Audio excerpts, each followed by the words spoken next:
आज युवा कांग्रेस और एनएसयूआई के बैनर तले हम लोग सभी युवा आज पुलिस अधीक्षक महोदय से मिलने के लिए आए थे। उसका मुख्य कारण यह था कि पूरे जिले को और पूरे प्रदेश को मालूम है कि पाडलवा मॉडल स्कूल के बच्चे पैदल चल के 20 किलोमीटर कलेक्टर महोदया से मिलने के लिए आए थे, और उसमें जो है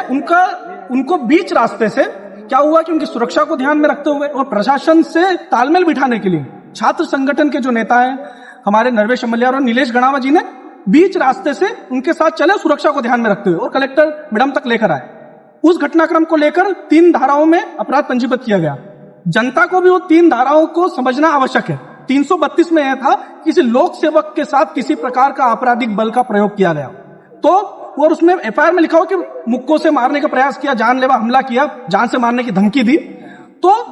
जब वो पूरी यात्रा चल रही थी उसके बीच 500 छात्र थे, तो 500 छात्र में से एक व्यक्ति ने भी ये नहीं बोला कि प्राचार्य के साथ किसी ने मुक्का मारा हो, किसी ने जान से मारने की धमकी दी हो। तो किस आधार पर यह एफआईआर दर्ज की गई है? और एफआईआर दर्ज तो कर लिए, हम ये चाहते हैं कि 173(2) सीआरपीसी का प्रयोग करके ये विवेचना के दौरान इस एफआईआर को रद्द करें। अगर रद्द नहीं करते हैं तो हम 10 दिन का इंतजार करेंगे। इसके बाद हम लोग क्वेश के लिए हाईकोर्ट हम जाएंगे और 528 भारतीय नागरिक सुरक्षा संहिता के तहत हम लोग इसको पेश करने का प्रयास करेंगे। और लेकिन हम जिला प्रशासन को भी स्पष्ट रूप से एक बात कहना चाहते हैं कि हम लोग आज पूरा जो मॉडल स्कूल का एक शेड्यूल होता है कि किस मापदंड के आधार पे शासकीय जो मॉडल स्कूल है वो संचालित होने चाहिए, वो पूरा जो है रूपरेखा हमारे पास है। हम लोग उस अनुसार अगर 10 दिन के अंदर ये कार्रवाई नहीं रोकी जाती है तो हम लोग फिर पाडलवा जैसी कई स्कूलों में, मॉडल स्कूलों में जो घोटाला हो रहा है, जो पानी की कमी, जो जल की कमी, जो सुरक्षा की कमी, और कई सारी ग्राउंड नहीं है वहां पे, तो ऐसे कई सारे मापदंड है जिस पर वो खड़े नहीं उतरते हैं। हम लोग ये कानूनी लड़ाई झूठे आधारों पर कर रहे हैं, लेकिन हम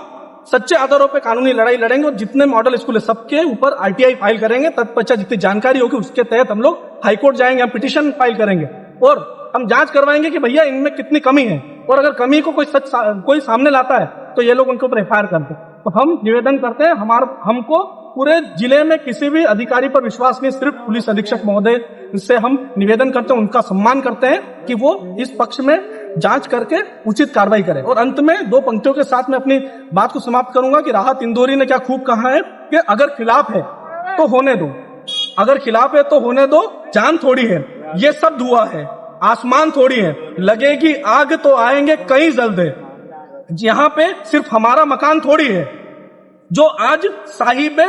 मसनद है, जो आज साहिबे मसनद है, कल नहीं होंगे, किराएदार हैं, जाती मकान थोड़ी है, सबका खून शामिल है और सबका टैक्स शामिल है इस झाबुआ की मिट्टी में, किसी के बाप का झाबुआ थोड़ी है। जय